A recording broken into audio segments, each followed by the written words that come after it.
Vous avez Goïta Nene, je suis la coordinatrice du programme Chilids au Mali et je travaille au compte de Femnet.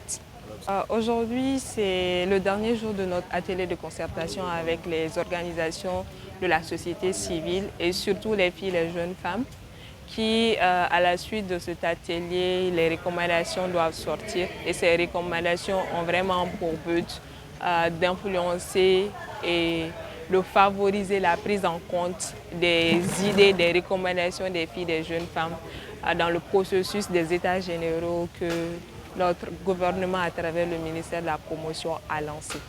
Jusque-là, les recommandations sont en cours de validation, mais les réflexions menées durant ces 4 jours se sont surtout articulées sur la condition des filles, de l'enfant, de la femme et des filles. On a parlé un peu du cadre juridique et également des questions de prise en charge des victimes ou des survivantes, je vais le dire ainsi, des violences basées sur le genre. Et aussi d'un autre point de vue sur tout ce qui est en lien avec la santé des filles, des enfants et des adolescents.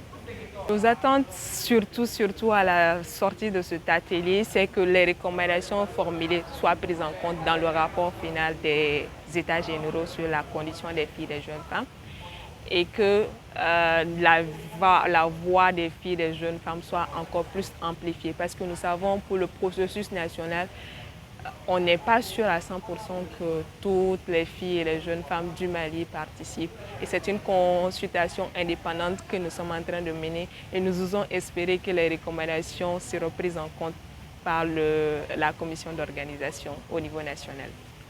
Moi, c'est Fatmata Digo Djamsakane, l'actuel président du Parlement des enfants du Mali. Or, je remercie vraiment les organisateurs de cet atelier. Ça a été un moment de partage, de découverte, mais surtout d'apprentissage. J'ai appris beaucoup de choses. Alors, lors de cet atelier, on a eu à faire plein de... D'abord, on a identifié les problèmes, on a trouvé des solutions et après des recommandations. Donc, ces recommandations, on a fait des plaidoyers. C'est ce document même qu'on est en train d'établir tout de suite dans la salle, qu'on va remettre à nos décideurs. Et espérons que ce document soit présenté lors des états généraux. Donc, après ces états généraux, on espère vraiment que toutes nos recommandations se transformeront en actions concrètes. On ne peut pas tout citer parce qu'il y en a beaucoup. Bon, d'abord, on a vu que les filles ne sont même pas concernées dans les prises de décision qui les concernent. Ça, c'est déjà un problème. Et ensuite, plein de filles sont victimes de VBG et il y a plein de problèmes aussi qui sont liés à la santé et à la reproduction. On a eu à parler de ça aussi. Donc l'exploitation des filles, le travail des enfants et beaucoup d'autres. Moi, c'est Madame Naparé Mayine Diara. Je suis la coordinatrice nationale de FAWE Mali, le Forum des éducatrices africaines. La motivation principale de cette rencontre, c'est que nous avons eu à mettre en œuvre 2 grands projets. Je vais nommer les projets Break Free et les projets Chilid pendant 5 ans durant. Et on a travaillé avec les jeunes, les adolescentes, les filles et garçons et les enfants.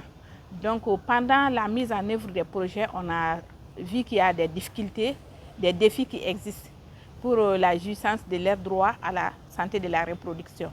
Puisque cette opportunité nous est offerte, l'objectif c'est vraiment outiller, les amener à prendre la parole, à faire entendre leur voix. Parler de quelque chose qui concerne une personne sans la personne, c'est contre la personne, si on peut le dire comme ça. Donc si la personne même est impliquée à dire ce qu'il ressent de la chose, je pense que c'est encore mieux que de faire rapporter toujours la voix des autres. Donc on a voulu donner la parole aux filles, aux jeunes garçons pour faire entendre leur voix. À travers cette assise, ils ont formulé des recommandations qu'on va transmettre à la commission des états généraux pour vraiment la prise en compte de ces recommandations-là, parce qu'on a vu que leur implication par rapport aux états généraux, on a senti un peu ça faible. Donc on veut vraiment que les jeunes, les enfants soient impliqués dans la tenue des états généraux. Merci beaucoup. Merci.